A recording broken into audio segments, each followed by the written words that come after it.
복된 주일에 하나님께서 우리에게 주신 말씀은 데살로니가 전서 3장 6절에서 10절까지 말씀입니다. 제가 말씀을 받들어 읽겠습니다. 지금은 디모데가 너희에게로부터 와서 너희의 믿음과 사랑의 기쁜 소식을 우리에게 전하고 또 너희가 항상 우리를 잘 생각하여 우리가 너희를 간절히 보고자 함과 같이 너희도 우리를 간절히 보고자 한다 하니 이러므로 형제들아 우리가 모든 궁핍과 환난 가운데서 너희 믿음으로 말미암아 너희에게 위로를 받아노라. 그러므로 너희가 주 안에 굳게 선즉 우리가 이제는 살리라. 같이 읽겠습니다. 우리 하나님 앞에서 너희로 말미암아 모든 기쁨으로 기뻐하니 너를 위하여 능히 어떠한 감사로 하나님께 보답할까. 아멘. 사랑하는 성도 여러분, 추석 명절이 다가왔습니다. 이때쯤이면 우리의 마음은 고향을 향하고 다시 한번 가족들, 형제 자매들, 누구보다도 부모님을 생각하게 됩니다. 흩어졌던 가족들이 한자리에 모이게 되고 서로의 안부를 묻게 됩니다. 올해 별일 없었습니까? 올해도 건강하셨습니까? 아이들은 잘 지내고 있습니까? 몸의 건강에 이상은 없는지요? 이렇게 사랑의 물음에 우리는 마음을 서로 따뜻하게 정겨움을 나누게 됩니다.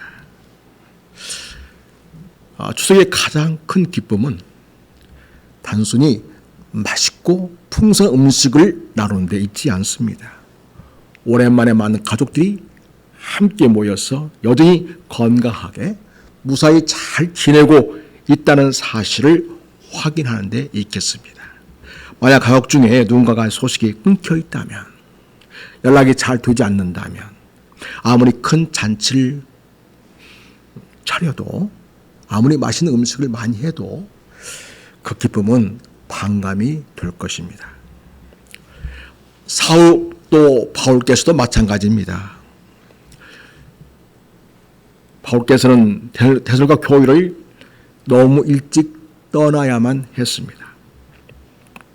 어린 신앙 공동체가 박해 속에서 흔들리지는 않을까 염려했습니다.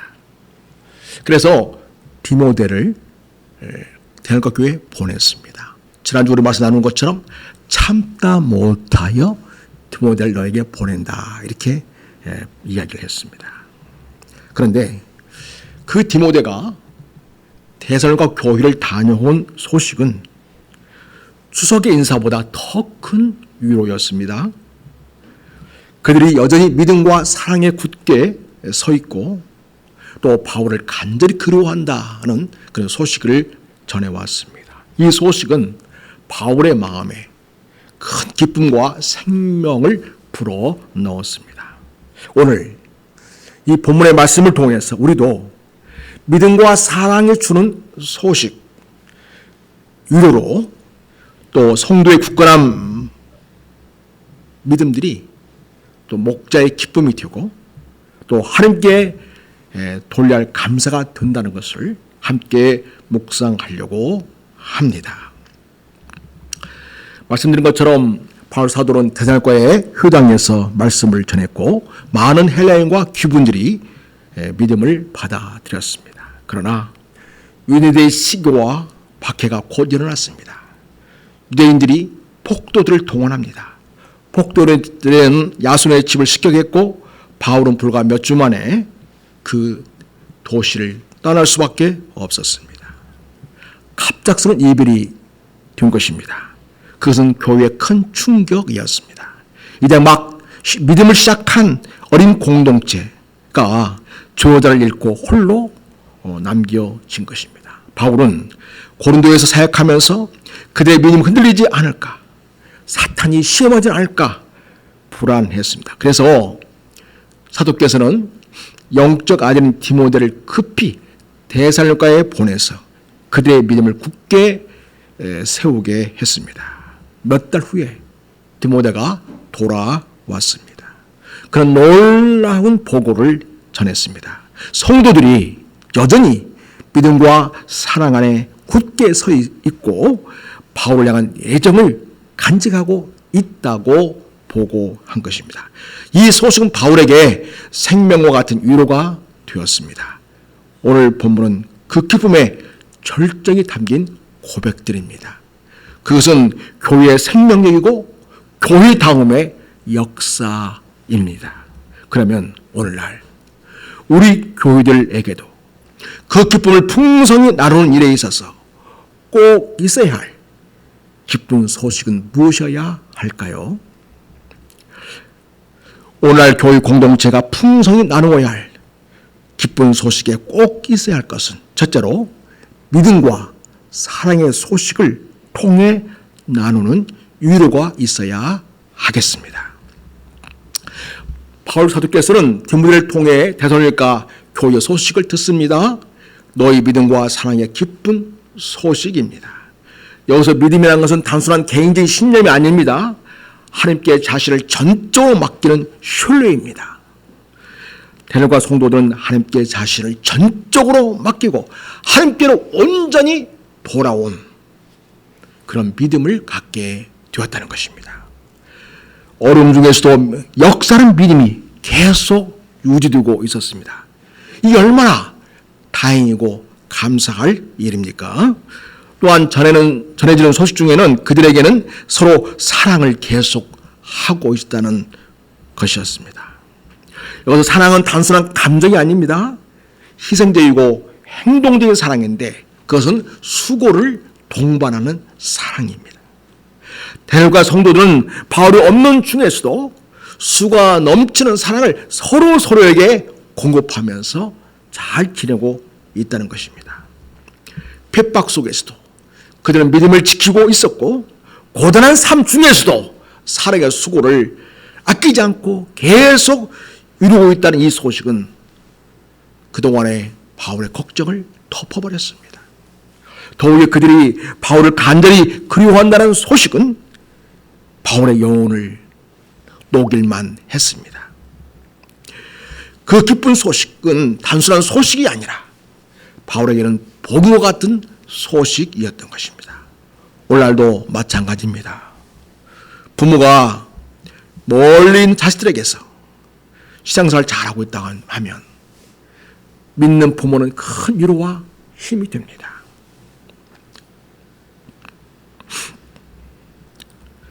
저는 여전히 예배를 잘 드리고 있고 신앙을 지키고 있습니다. 이런 말을 들을 때 그것은 어떤 소식보다 값지고 부모는 큰 위로와 격려를 받게 됩니다. 6.25 전쟁 중에 전방에 있던 아들이 부모에게 편지를 보냈습니다. 부모님, 저는 여전히 성경을 놓고 읽고 기도하고 있습니다. 부모는 아들이 살아있다는 소식도 살도 너무나 감사하지만 더군다나 믿음을 지키고 있다는 사실에 눈물을 흘리며 감사했습니다. 바울이 받은 것도 바로 이런 소식이었습니다. 한국전쟁 다시 전장으로 흩어진 교회 성도들이 피난지 부산에서 다시 모여서 예배를 드린다는 소식을 저 북한에 계시는 목사님들이 듣고 눈물을 흘렸다는 기록이 있습니다. 여전히 고단한 피난길이었지만 그들은 교회에서 믿음과 사랑을 지키고 있었고 그 믿음이 그 사랑이 살아있다는 이 소식은 함께 신앙생활했던 동지들에게 큰 위로가 된 것이었습니다.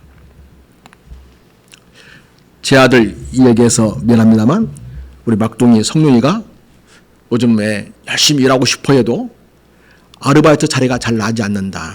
그런 이야기를 듣습니다. 그 소식에 우리는 안타깝죠. 하지만 저희 부부는 아르바이트 자리보다 우리 성윤이가 믿음을 회복하고 예배를 회복하는 일을 위해서 더 마음이 졸였습니다. 더 안타까워했습니다. 그것을 위해서 우리 부부는 기도했습니다. 마침내 성령이가 주일 예배도 꼬박꼬박 드리고 최선을 다해서 새벽 기도도 나가고 있다는 그런 소식을 듣게 되었습니다.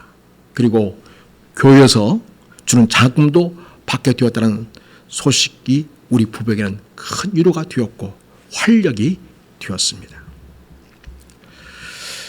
그래서 성도 여러분, 교회 안에서도 우리는 서로의 믿음의 안부를 물어야 하겠습니다. 잘하겠거니 잘겠거니가 아니라 늘 돌아보고 살피면서 서로의 안부를 묻고 믿음의 상태를 서로 챙겨주고 점검해주는 그 역할들을 우리가 해야 하겠습니다.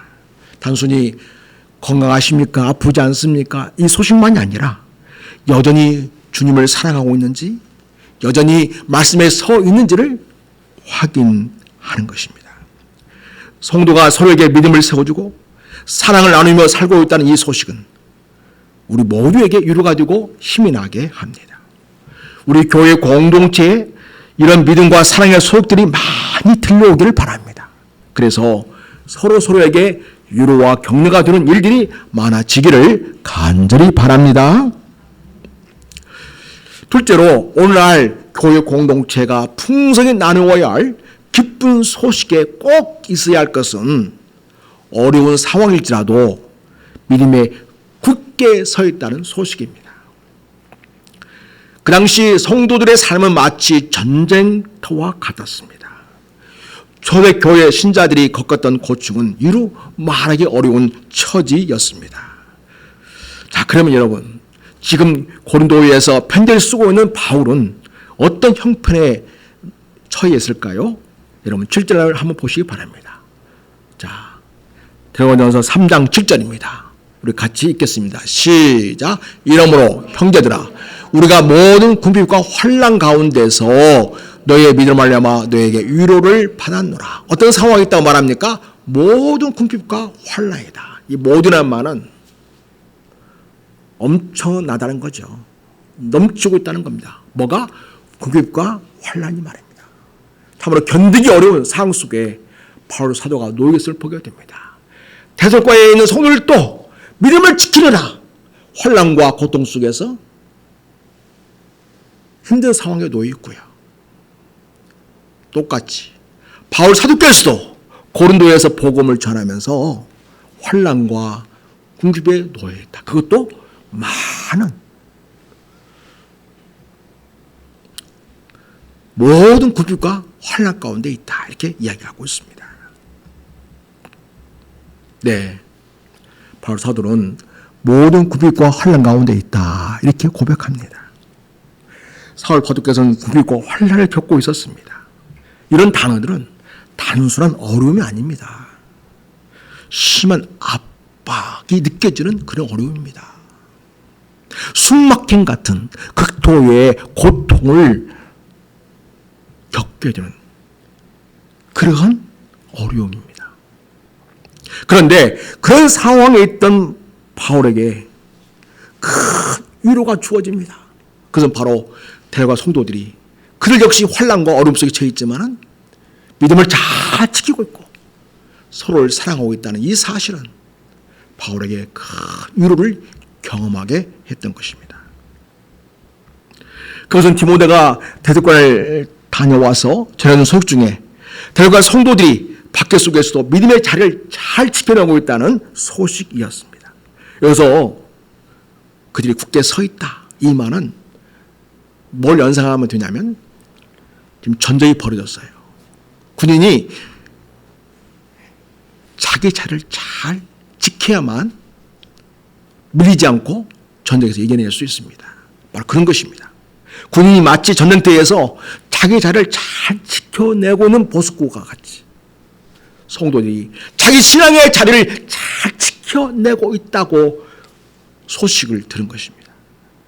데살로니가 성도들의 신앙은 아직 어립니다.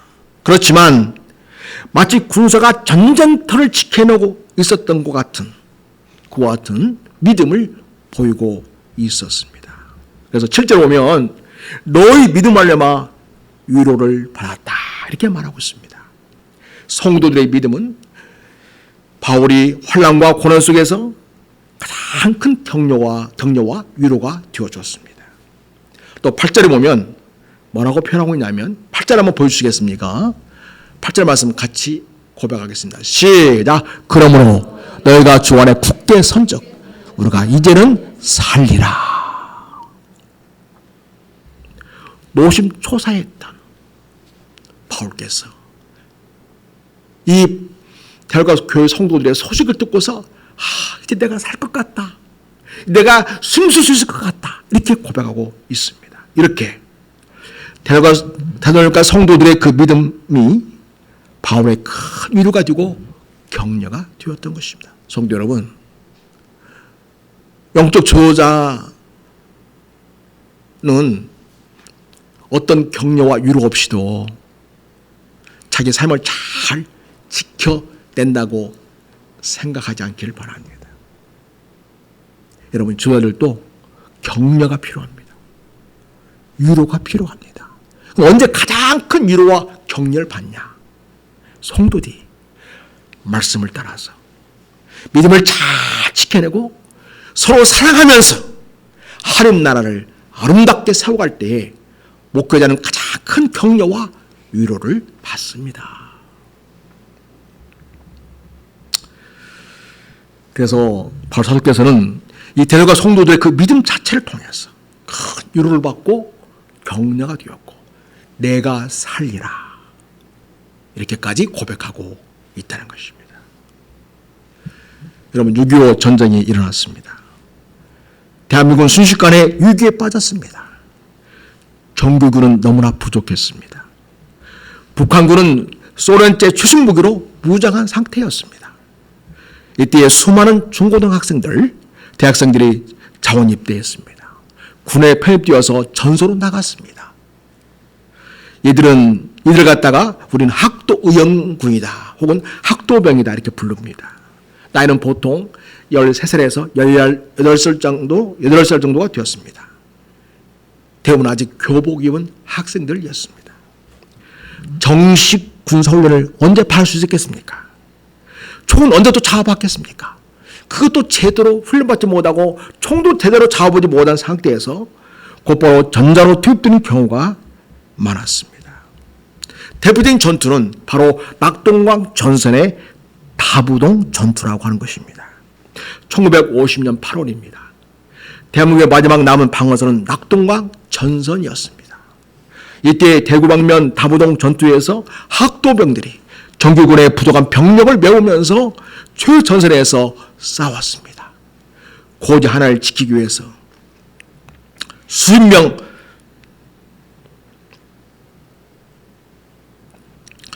수백 명의 학생들이 목숨을 바쳤습니다.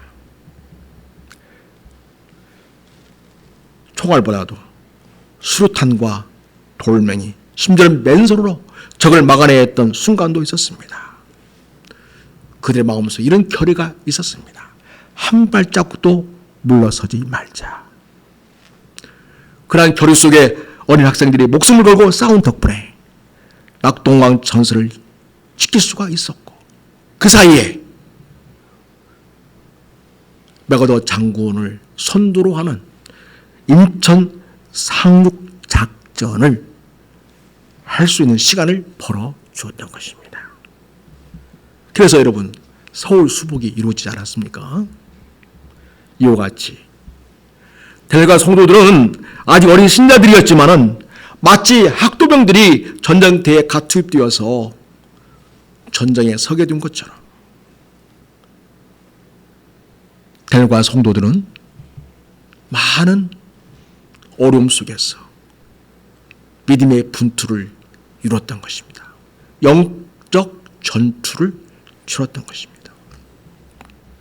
그런 주님을 위해, 하나님 나라를 위해서 기꺼이 자신들을 던지는 심정으로 임했습니다.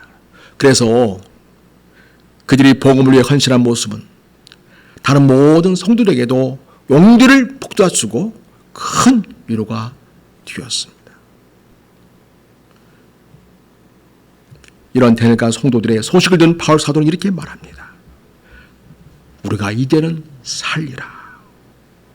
이 말은 그동안 눌려있던 자기 영혼이 이제 대거 성도의 그 소식을 듣고서 내 영혼의 활력이 되살아나게 되었다. 그런 말이 되겠습니다.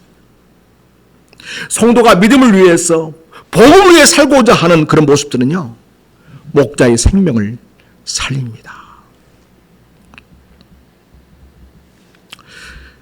중국 내지에서 수많은 고난을 겪으면서 복음을 전하던 허드슨 테일러 성사님이 있습니다. 그 성사님도 바울과 비슷한 고백을 했습니다. 그런 편지에서 이렇게 고백합니다. 중국 성도들이 믿음 안에 굳게 서 있는 모습 볼 때 나는 다시 살아납니다. 여러분, 목회자도 때로는 어깨가 축 처질 수 있고 때로는 낙담할 수 있는 상황이 있기도 합니다. 그러나 성도들이 힘을 내어서 주님을 사랑하고 교회를 사랑하고 복음을 위해서 헌신하고자 할 때에 목회자의 어깨는 다시 힘을 얻게 되고 복음의 생명력을 다시 살려내게 됩니다. 여러분이 목사를 살려내는 것입니다. 우리 큰사랑교회 성도들이 믿음의 영정을 불사르며 영적으로 분투하는 그 모습들은 다른 성도들의 영적 활력을 살려내고 타임 목사에게도 영적인 활력을 주게 됩니다. 그래서 여러분, 우리 알아야 할 것은 믿음이라고 하는 것은 나만의 것이 아니라는 것입니다. 나로 끝나는 것이 아니라는 것입니다. 그래서 여러분, 성도들의 믿음은 목사를 살립니다. 자녀의 믿음은 부모를 살립니다. 부모의 믿음은 자녀를 살려냅니다. 성도는 목자에게 생명을 주고 목자의 믿음은 성도를 살려내면서 교회를 세우게 됩니다. 사랑하는 여러분, 내가 주 안에 굳게 서 있는 나의 믿음은 내가 모르는 그 누군가를 살려내는 길이 된다는 것을 꼭 기억하시기 바랍니다. 나도 모르는 가운데 내가 주 안에서 살고자 몸부림할 때 누군가가 다시 일어서게 되고 살아나게 된다는 사실을 기억하시기 바랍니다. 세 번째로, 오늘날 교회 공동체가 그 기쁨을 풍성히 나누어야 할 소식 가운데 꼭 있어야 할 것은 하나님께 드리는 감사와 기도의 고백이 되겠습니다. 바울 사도는 델로가 성도들에 대한 신앙에 대한 전반적인 이야기를 디모데로부터 듣고서 하나님께 감사와 기도로 나아가고 있습니다. 여러분, 9절 말씀을 함께 읽겠습니다. 같이 읽습니다. 우리가 우리 하나님 앞에서 너희로 말미암아 모든 기쁨으로 기뻐하니 너를 위하여 너희 어떤 감사로 하나님께 보답할까. 하나님 앞에서 너무 기뻐하고 기뻐한다는 거죠. 그리고 하나님께 감사로 어떻게 보답하면 좋을까, 이렇게 고백하고 있습니다. 오늘 바울 사도께서는 성도들의 굳건한 믿음을 보고서 모든 기쁨으로 기뻐한다. 너무너무 기쁘다는 거죠. 이루 말할 수 없이, 다할 나위 없이 기쁘다는 것입니다. 기쁨의 충만함을 강조하고 있습니다. 그리고 그는 기뻐하면서 즉시 시선을 누구로 향합니까? 하나님께로 향합니다. 우리 하나님 앞에서. 그렇습니다. 바울 사도께서는 성도의 믿음을 사람의 어떤 공로가 아니라 하나님의 은혜로 본 것입니다. 어떻게 하나님께 보답할까, 이런 고백을 하고 있어요. 보답한다는 말은 되돌려 드리다, 갚다라는 그런 뜻이 있겠죠. 바울은 성도의 믿음을 얻은 기쁨을 하나님께 어떻게 보답할지를 지금 고민하고 있습니다. 결국 보답은 감사와 애배이고 헌신이겠죠. 그렇습니다. 여러분, 저와 여러분의 믿음이라는 것은 우리 자신에게서 자연 발생적으로 일어난 것이 아닙니다. 하나님께서 우리에게 성령을 통하여 부어주신 것입니다. 그러니 믿음을 잘 지켜내게 된 것도 하나님의 은혜입니다. 사랑의 역사를 누리며 사는 것도 하나님의 은혜의 결과입니다. 우리가 환난과 궁핍 중에도 숨쉴 수 있게 되고 또 서로 위로를 주고 받게 되는 것도 다 하나님의 은혜 안에 있는 것입니다. 우리가 믿음에 굳게 설 수 있는 모든 것 다 주님의 은혜입니다. 이것이 우리의 모든 삶의 여정에서 계속 고백해야 되고 우리 인생의 마지막 순간에서도 고백해야 할 내용이 되겠습니다. 다 주님의 은혜입니다. 하나님 아버지 영광을 받으시옵소서. 이것이 우리의 최종 신앙의 목표가 되어야 할 것입니다. 여러분, 토마스 선교사라는 분이 한국에 복음을 전하러 왔다가 순교를 당했습니다. 1866년도입니다. 제너럴 셔먼하는 상선입니다. 그러나 그 당시에 대원군 정책 때문에 세옥 정책 아니었습니까? 그래서 외국에 사람들이 들어온 것을 아주 적극적으로 막았던 시대입니다. 그 배가 불타고 선원들의 죽음을 당하는 그 순간이었습니다. 젊은 토마스 선교사가 성경을 품고 강가로 나왔습니다. 그런 마지막 순간에도 조선인들에게 성경을 건네며서 예수, 예수라고 외쳤습니다. 그는 결국 칼에 맞아 쓰러지며 순교하게 되었습니다.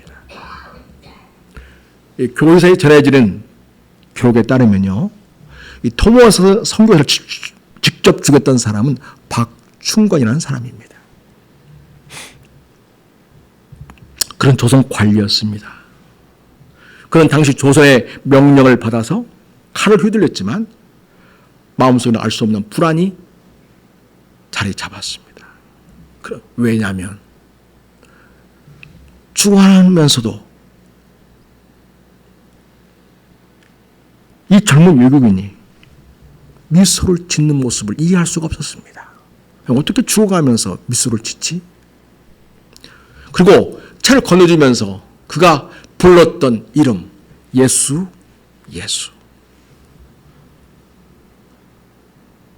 예수가 누구길래 칼날 앞에서도 웃으면서 예수라고 미치게 한 걸까? 그런 궁금증이 드는 것입니다. 여러분, 그때 토마스 손에 들려있던 이 성경책은 갈갈이 찢어졌습니다. 흩어진 성경책 중에 일부가 조선 사람들 손에 들어갔습니다. 어떤 이는 이게 뭔지 모르니까 그 종이를 귀하게 간직했고요. 어떤 이는 도배하는데 집에 바르기도 했습니다.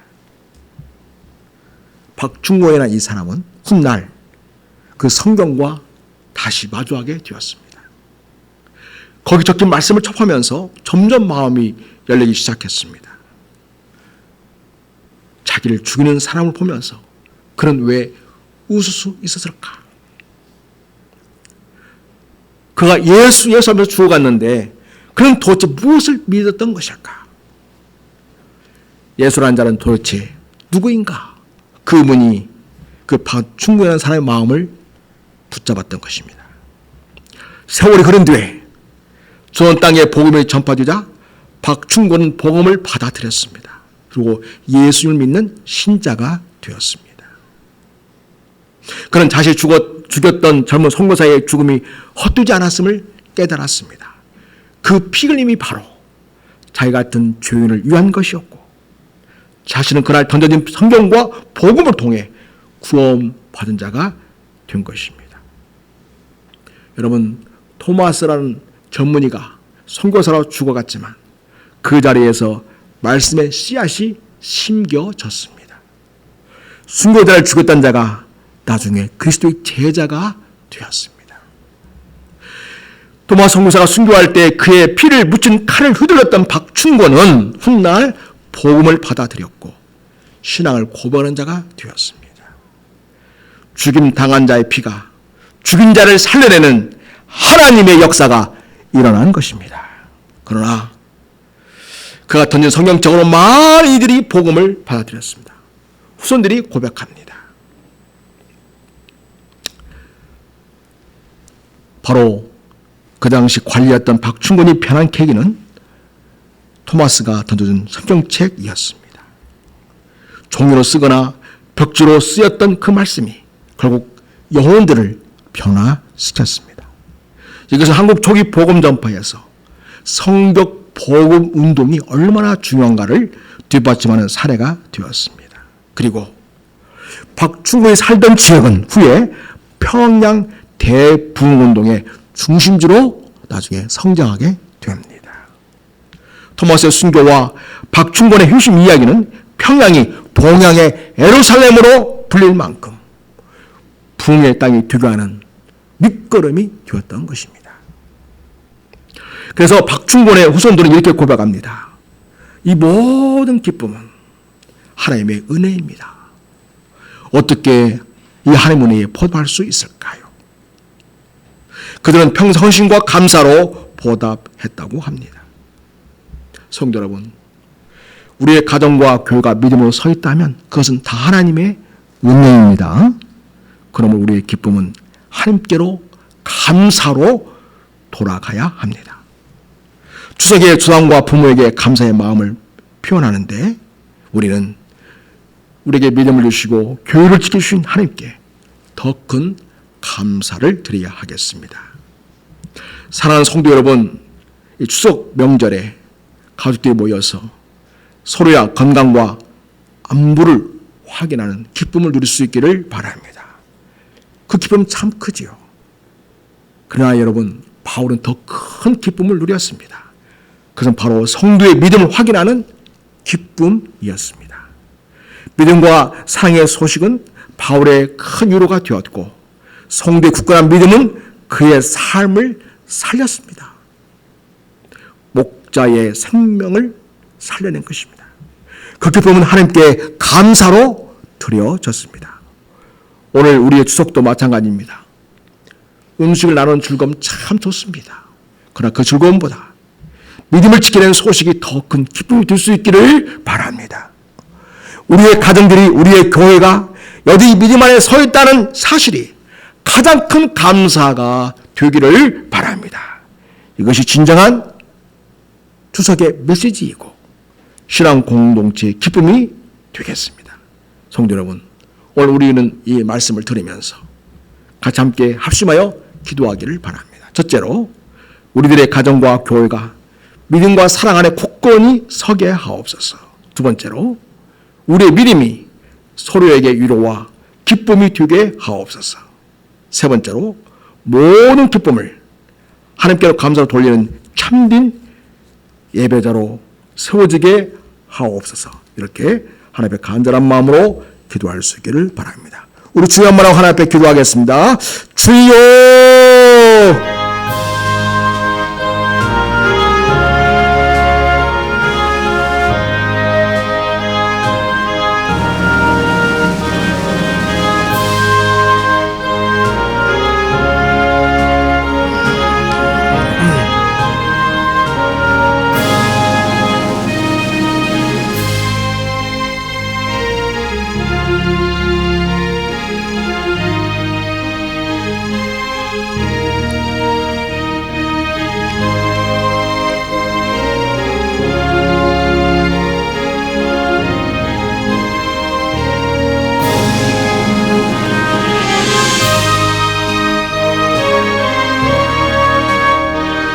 아버지,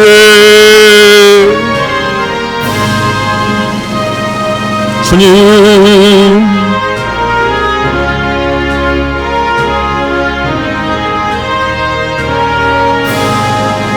아버지,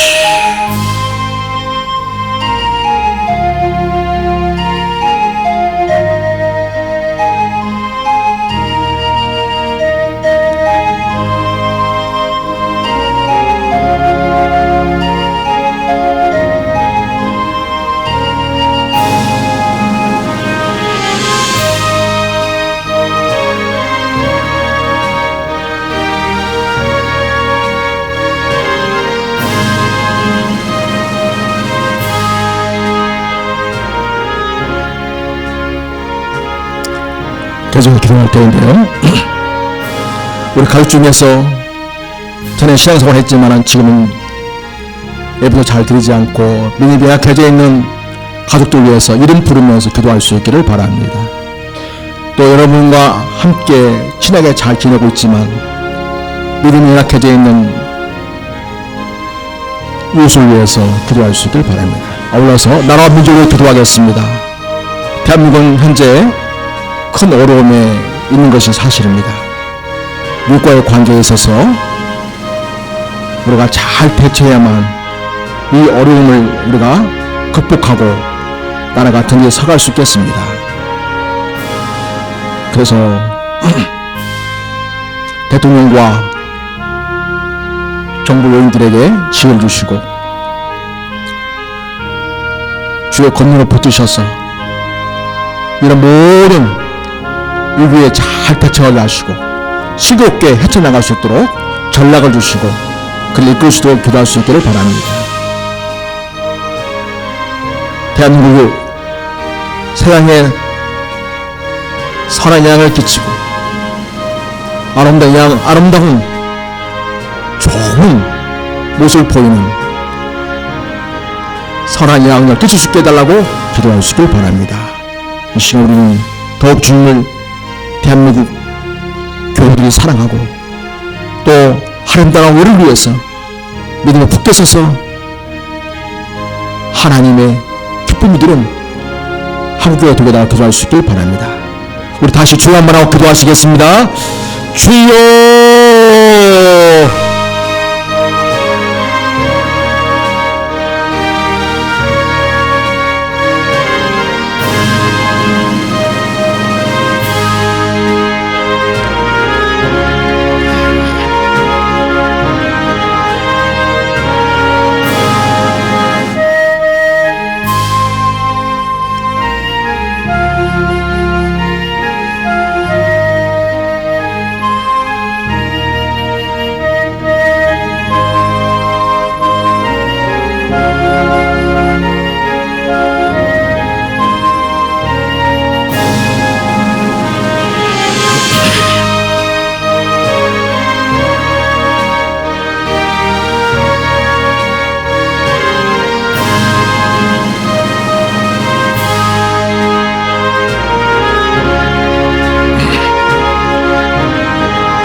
하나님 아버지, 추석 명절을 맞이하여 가족의 안부를 나누듯이 바울 사도께서는 성도들의 믿음을 듣고 위로받은 말씀, 그 말씀을 묵상했습니다. 우리 믿음과 사랑이 흔들리지 않게 붙들어 주시고 서로의 신앙을 통해서 위로와 기쁨을 얻기를 원합니다. 우리의 모든 기쁨이 하나님께 향한 감사와 찬양으로 드려지기를 원합니다. 주님 안에 굳게 서는 우리 모든 교우들이 다 되옵시고 한국교회를 새롭게 해주시기를 원하고 없나이다. 또 한국을 주께서 지켜주시고 모든 위기 어려움에서 보호해 주시옵시고 잘 승리하도록 역사해 주실 줄 믿습니다. 하나님 아버지, 대한민국을 통해서 온 세상에 하나님의 영광스럽고 복된 주의 복음이 잘 증거되는 선교 국가가 되게 해주시옵시고 세상을 살리고 나라를 살리는 아름다운 복된 나라로 선한 영향을 끼치는 대한민국이 되도록 축복하여 주시옵시고 또 우리 성도의 모든 삶 또한 삶의 자리에서 선한 영향을 끼치며 주의 영광을 드러내며 주께 기쁨 드는 삶을 일궈내게 하시고 서로의 위로가 되고 격려가 되고 서로 살게 되는 참으로 서로 살리는 아름다운 역사가 있도록 은혜 허락하여 주시옵소서. 우리를 사랑하시는 주 예수 그리스도 이름으로 축복하옵고 기도드립니다. 아멘. 우리